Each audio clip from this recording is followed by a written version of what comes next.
మన ప్రభు అయిన యేసుక్రీస్తు పరిశుద్ధ నామములో ఈ వాక్యం వింటున్న ప్రతి వారికి నా హృదయపూర్వకమైనటువంటి వందనాలు. సంఖ్యాకాండం 25వ అధ్యాయము 12-13 వచనాలు. కాబట్టి నీవు అతనితో ఇట్లనము, అతనితో నేను నా సమాధాన నిబంధనను చేయుచున్నాను, అది నిత్యమైన యాజక నిబంధనగా అతనికిని అతని సంతానమునకు కలిగి ఉండును. ఎలయనగా అతడు తన దేవుని విషయమందు ఆసక్తి గలవాడై ఇజ్రాయేలీల నిమిత్తము ప్రాయశ్చిత్తము చేసెను. చదివిన వాక్య భాగంలో దేవుడు మోషేకి చెప్తున్నాడు, మోషే నువ్వు వెళ్ళి అతనికి చెప్పు, ఏమని? అతనితో నేను ఒక నిబంధన చేస్తున్నాను, ఒక సమాధాన నిబంధన, అది నిత్యమైన యాజక నిబంధన.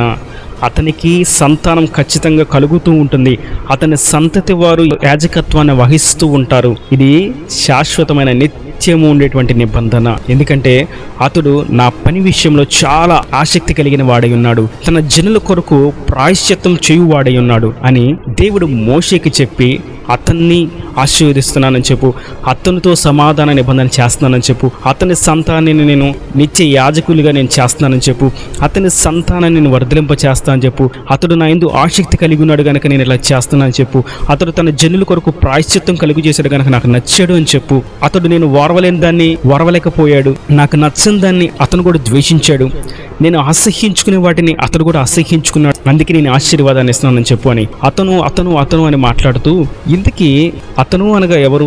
ఆ పై భాగంలో మనం చూస్తే ఈ 25వ అధ్యాయం మనం ఒకసారి ధ్యానించినట్లయితే ఫినెహాసు అనేటువంటి ఒక అతను ఉన్నాడు. అతడు యాజకుడైనటువంటి అహరోను మనవడగు ఎలియాజరు ఒక కుమారుడు. మోషే అన్న అహరోను యొక్క మనవడు తన కుమారుడు యొక్క కుమారుడు ఎలియాజరు.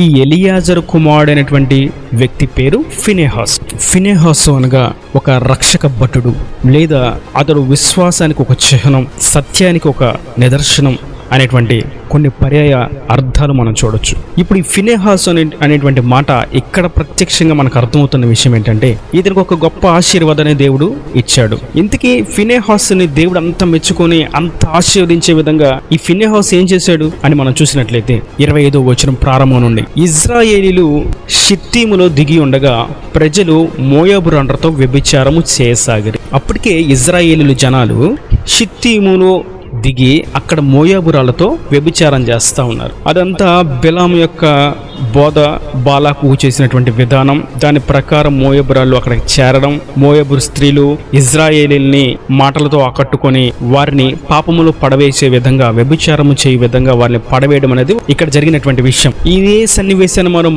మాటికి క్రొత్త నిబంధనలో చూస్తూ ఉంటాం. ప్రకటన గ్రంథంలో కూడా చూస్తాం. బిలాము ఒక బోధ చేశాడు, అది బాలాకుకి.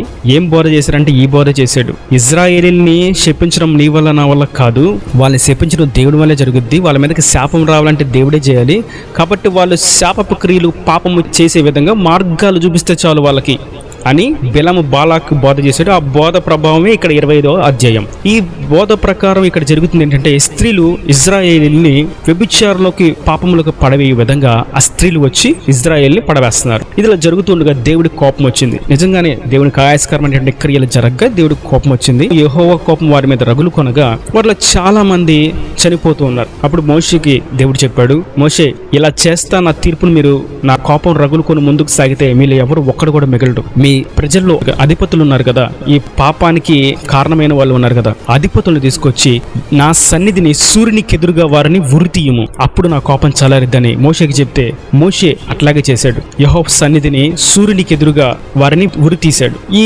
ఉరితీసిన సన్నివేశాన్ని అక్కడ జనులందరూ చూస్తూ బాధపడుతూ ఏడుస్తున్నారు. మన జనులు ఎందుకు ఇలా పాపంలో పడిపోయారు, దేవుని కోపం ఎందుకు ఇలా రగులుకొని ఇలా అందరూ చనిపోతున్నారు, కుటుంబంలో ఎవరైనా చనిపోయారంటే ఎవరికన్నా బాధే, వాళ్ళు ఎలాంటి లేనప్పటికీ వాళ్ళ కుటుంబీకులు ఒకరు మరణించారంటే అది వారికి దుఃఖ సంద్రంలోకి నెట్టివేస్తుంది. అలాగా వీరు ఒడిదీయబడినటువంటి సన్నివేశం, ఆ కుటుంబీకులు, ఆ జనాలు అందరూ ఏడుస్తూ ఉండగా ఇంకా ఒక మాట మాట్లాడాలి అంటే, ఈ గోత్రికులు అందరూ కూడా ఒక కుటుంబమే, అందరూ ఇజ్రాయేలీలు, అందరూ యాకోబు సంతతి. సో వాళ్ళలో వీళ్ళు ఉడిదీయబడగానే మిగిలిన అందరూ ఏడుస్తూ ఉన్నారు, గుమ్మాలు ఎదురుగా కూర్చుని ఏడుస్తూ ఉన్నారు, ప్రలాపిస్తున్నారు, ఎందుకు ఇలా జరిగిందని. ఇలా జరుగుతూ ఉండగానే ఒక వ్యక్తి ఉన్నాడు, ఎవరు చెప్పిన మాట వెండు, ఎన్ని వాక్యాలు చెప్పినా వెండు, ఎంత దైవ సేవకులు ఎన్ని మాటలు చెప్పినా వినరు, ఎదురు తిరుగుతూ ఉంటారు. అటువంటి భయంకరమైనటువంటి దుష్ప్రవర్తన కలిగిన వారు, అటువంటి వ్యక్తులు మనకు లేక చాలా మంది తారసపడుతూ ఉంటారు. వాళ్ళలో క్రైస్తవులు ఉండొచ్చు, క్రైస్తవేతరులు ఉండొచ్చు, పుట్టుకతో క్రైస్తవులు ఉండొచ్చు, మతోన్మాదులు ఉండొచ్చు. ఇక్కడ ఈ సన్నివేశంలో అటువంటి పాపాన్ని చేయడానికి ఎదురు తిరిగినటువంటి వ్యక్తి ఎవరు అంటే,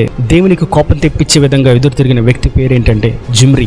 ఈ జిమ్రీ అనేవాడు అందరూ ఏడుస్తున్నారు, అక్కడ ఉరిదీయబడి ఉన్నారు, అందరూ కన్నీటితో ఉన్నారు. ఈ సందర్భంలో ఈ వ్యక్తి ఇజ్రాయేలీలకు మధ్యలోకి మరలా మరొక స్త్రీని తీసుకుని వచ్చాడు. అరే, ఇప్పుడు వరకు మీరు శపించబడడానికి, మీ కుటుంబీకులు మరణించడానికి, మరణము చోటు చేసుకోవడానికి, దాన్ని బట్టి జనులు ఏడవడానికి కారణం ఏంటంటే ఈ యొక్క వ్యభిచారమే, మోయాబు రండతో వ్యభిచారము చేయడమే. ఇది ఎంత జరుగుతూ ఉంటే, జనులు ప్రలాపిస్తూ ఉంటే నీకు ఇంకా బుద్ధి రాలేదా? నువ్వు మారవా? నీకు ఇంకా అజ్ఞాన దశలోనే నువ్వు ఉంటావా? ఇప్పుడు కూడా మరలే ఒక మోయాబు స్త్రీని తీసుకొని నువ్వు మన ఊర్లోకి వచ్చావు, మన ప్రాంతంలోకి వచ్చావు, గుడారంలోకి వెళ్తున్నావు అని ఎవరు అడిగేంత సాహసం చేయలేకపోయారు.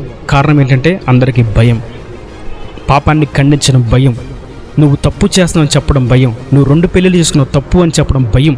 సేవకుడికి ఆ ధైర్యం సరిపోట్ల, అక్కడున్న జనాలకి సరిపోట్ల, తోటి విశ్వాసులకి సరిపోట్ల. సంఘంలో ఎంత దుర్మార్గతలో ఉన్నప్పటికీ అతనే సంఘబద్ధంగా ఉండాలి, అతనే అన్నింటిలో ముందడుగు వేయాలి, అన్ని పనులు అతనే చేయాలి. ఎంత సాక్ష్యము కోల్పోయినటువంటి దుస్థితిలో ఉన్నప్పటికీ అతనే అన్ని పనులు చేయాలి. కారణం ఏంటంటే ఎదురు చెప్పేవాళ్ళు లేరు. దేవుని పని ఇలా చేయకూడదు, శ్రద్ధ భయభక్తులతో, పరిశుద్ధతోనూ, నిష్కలంకంగాను, పవిత్రమైన చేతులెత్తి చేయాలి అని చెప్పే సాహసము, ధైర్యం ఎవరికీ లేదు. అందరికీ భయం. సంఘ కాపరికి భయం, సంఘ పెద్దలకి భయం, సంఘంలో ఉన్న విశ్వాసులకి భయం, అందరికీ భయం. ఎవ్వరూ ముందు అడుగు వేయట్లా, ఏడుస్తున్నారు. అయ్యో ఏం చేయలేకపోతున్నాం, ప్రార్థన చేద్దారండి అని చెప్పి అనుకోవడం తప్ప ఏమి ఎదురు చెప్పలేకపోతున్నారు, మాటలు చెప్పలేకపోతున్నారు, వాక్యాన్ని ఖండించే విధంగా ఎదురులతో చెప్పలేకపోతున్నారు. నేడు దుర్బోధకులు ఎంతమంది సాగుతూ ఉన్నా ఇది దుర్బోధ అని ఖండించేవారు లేకపోతున్నారు, ఇలా చేయకూడదు అని చెప్పేవారు ఉండలేకపోతున్నారు. ఈ బోధ ఎక్కడి నుంచి వచ్చిందని అడిగేవారు కనిపించట్లేదు. ఇక్కడ కూడా జరిగింది అదే. ఇంతమంది జనాల్లో, ఎన్ని లక్షల మంది జనాలు ఉండగా ఒక్క వ్యక్తికి ధైర్యం వచ్చింది. అతని పేరు ఫినెహాస్. ఈ పాపము చేస్తున్నటువంటి ఈ జిమ్రీ, అతనితో పాటు వచ్చినటువంటి ఆ స్త్రీని, ఇద్దరిని కలిపి ఒక ఈటను తీసుకుని పొడవగా ఆ స్త్రీని కడుపులో గుండా దూసుకుపోయినట్లుగా పొడిచాడు. ఇద్దరిని కలిపి, ఒక్క స్త్రీని ఒక పురుషుని కాదు గాని ఇద్దరు ఉండగా ఇద్దరిని కలిపి ఒక ఈటతో కడుపులో గుండా దూసుకుపోయినట్లుగా పొడిచినప్పుడు వారిద్దరు కూడా మరణించారు. వారు ఎప్పుడైతే మరణించారో మనం ఈ 25వ అధ్యాయము 7వ వచనం నుండి చూద్దాం. యాజకుడైన అహరోను మనవడును ఏలియాజరు కుమారుడు ఫినెహాసు అది చూచి సమాజం నుండి లేచి ఈటను చేతపట్టుకుని పడక చోటికి ఆ ఇజ్రాయేలుని వెంబడి వెళ్ళి ఆ ఇద్దరిని, అనగా ఆ ఇజ్రాయేలుని ఆ స్త్రీని కడుపులో గుండా దూసుకుపోయినట్లుగా పొడిచాను. అప్పుడు ఇజ్రాయేలీల్లో నుండి తెగులు నిలిచిపోయాను. 24,000 మంది ఆ తెగులు చేత చనిపోయారు.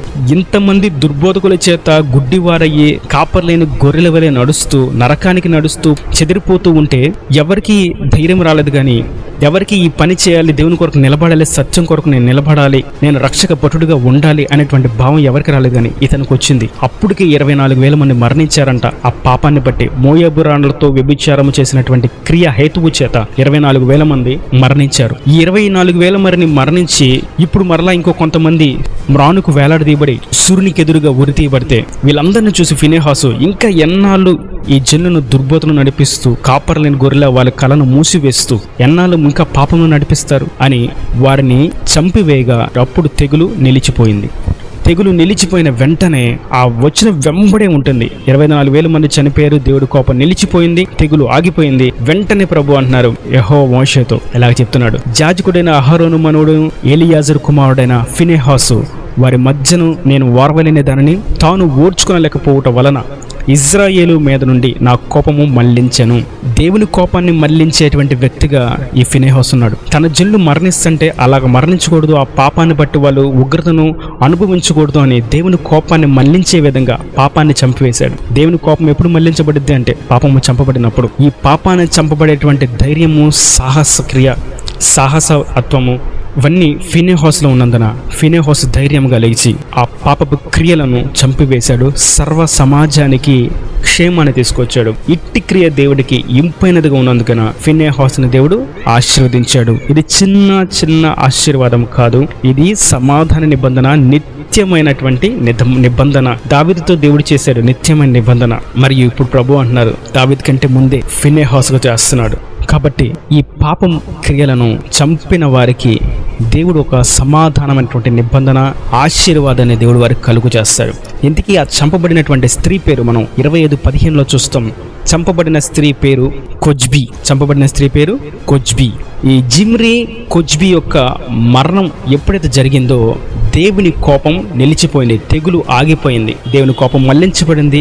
వారి దేశానికి, వారి ప్రాంతానికి, సర్వ సమాజానికి నెమ్మది చేకూరింది. ఆ క్రియకు కారణమైనటువంటి, ఆ క్రియకు హేతువైనటువంటి ఫినెహాసుకు దేవుని ఆశీర్వాదం వచ్చింది. నేడు దేవుని కొరకు కుటుంబీకులు పాపం చేస్తున్నప్పుడు ఆ పాపాన్ని గద్దించేటువంటి అధికారము, ధైర్యము కుటుంబ పెద్దగా, కుటుంబీకుల తల్లిదండ్రులకు ఉండాలి. పిల్లలు తప్పు చేస్తుంటే పిల్లలకి చెప్పలేనటువంటి అసమర్థతతో వారిని పాపంలో నడిపిస్తూ ఉంటే ఈ వాక్యం వారి ఎదురుకు వస్తుంది. మీ పిల్లలకు మీరు చెప్పండి. ఒకవేళ చెప్పలేని స్థితిలోకి తల్లిదండ్రులు కూడా ఉన్నట్లయితే అది చాలా దౌర్బల్యమైనటువంటి స్థితి. ఎందుకంటే కుటుంబ క్షేమం కొరకు వారి తర్వాత వారి సంతతి తరములు ముందుకు సాగాలి. ఈ ఫినెహాసు ద్వారా ఈ వాక్య అధ్యయనంలో మనం నేర్చుకోవాల్సిన పాఠం, పాపాన్ని మనం చంపినట్లయితే మనకి దేవుని ఆశీర్వాదం వస్తుంది. పాపాన్ని చంపకుండా ఉన్నట్లయితే దేవుని ఆశీర్వాదం రాదు. దేవుని ఉగ్రత ఇంకా నిలిచి ఉండుద్ది, తెగులు వెంటాడుతూ ఉండుద్ది, భయపెడుతూ ఉంటుంది. అది ఏ పాపమైనా సరే, వ్యభిచారమైనా. ఇక్కడ వ్యభిచారం జరిగింది. ఇక నేటి దినాన మనం చూస్తే దొంగతనాలు, మద్యపానాలు, డ్రగ్స్, కాముకత్వము, మోసము, అన్యాయపు తీర్పు, గర్వము, అహంకారము, అసూయ, ద్వేష, కోపము, మనుషులను చంపాలి, మనుషుని ఏదో చేయాలనేటువంటి ఉద్వేగాలు, ఓర్వలేని స్థితి, కొండాలు, ఎదుటి వాళ్ళ క్షేమాన్ని కోరుకోక వారిని పతనాన్ని కోరుకునేటువంటి మనస్తత్వాలు, ఇవన్నీ పాపాలే. ఈ పాపాన్ని ఎప్పుడైతే చంపుతారో దేవుని ఆశీర్వాదం వెంటనే వస్తుంది, ఆలస్యం ఉండదు. ఇక్కడ ఈ ఫినెహాసు చంపింది 8:9 10వ వచనంలో ఫినెహాసుకు ఆశీర్వాదం వచ్చింది. వెంటనే ఇస్తారు దేవుడు ఆశీర్వాదం. దాని కొరకు మనం ఎదురు చూడాల్సి అక్కర్లేదు, ఆగాల్సిన అవసరం లేదు, ఎదురు చూడాల్సి సమయం వెచ్చించాల్సిన అవసరము లేదు. ఎప్పుడైతే పాపం మరణిస్తుందో, పాపాన్ని మనం చంపుతామో, మనల్ని దేవుడు ఆశీర్వదిస్తాడు. ఇక్కడ తెగులు అనగా అనారోగ్యం. జనులందరిలో ఏదో వారి శరీరాన్ని దుర్బలానికి గురి చేసేటి, వారి యొక్క శరీరాన్ని మరణానికి గురి చేసేటువంటి రోగాలు సైతం నిలిపివేసేది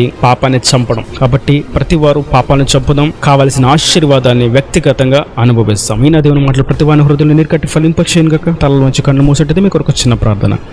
ప్రేమ స్వరూపీకరణ కటాక్షంగా తండ్రి, నా ప్రభు వరకు కృపలో భద్రపరిచిన వాక్యం ప్రతి ఒక్క బిడ్డను మీరు ఆశీర్వదించండి. ఫినెహాసు వలె పాపాన్ని చంపేటువంటి వారుగా ప్రతి ఒక్క బిడ్డను మీరు దీవించండి, వ్యతిరేకతలను కొట్టివేయండి అయ్యా. దుర్బోధకులను మార్చండి, అన్యాయం చేయవారిని మార్చండి, సంఘాన్ని తప్పుదోవ పట్టించినటువంటి అటువంటి వారు మార్చబడి నీకు సాక్షాలు జీవించడానికి సహాయం చేయండి. వాక్యాన్ని ప్రతి ఒక్క బిడ్డ నీ యొక్క క్షేమాన్ని అనుభవిస్తూ పాపాన్ని చంపి ఆశీర్వాదాన్ని పొందుకుంటూ నీకు సాక్షిగా ముందుకు సాగుటకు పచ్చని ఒలివ మొక్కలు ఎదుగుటకు అక్కడ రాజ్యానికి చాచబడినట్లుగా మేఘాల పెండు కుమారుడికి వచ్చినప్పుడు ఎదుర్కొనే శక్తిని ఒగ్గుతున్నారు. ప్రతి వారికి దయచేయమని యేసు పరిశుద్ధ నామమున ప్రార్థించి వేడుకొని పొందుకునే నామ తండ్రి. ఆమేన్, ఆమేన్.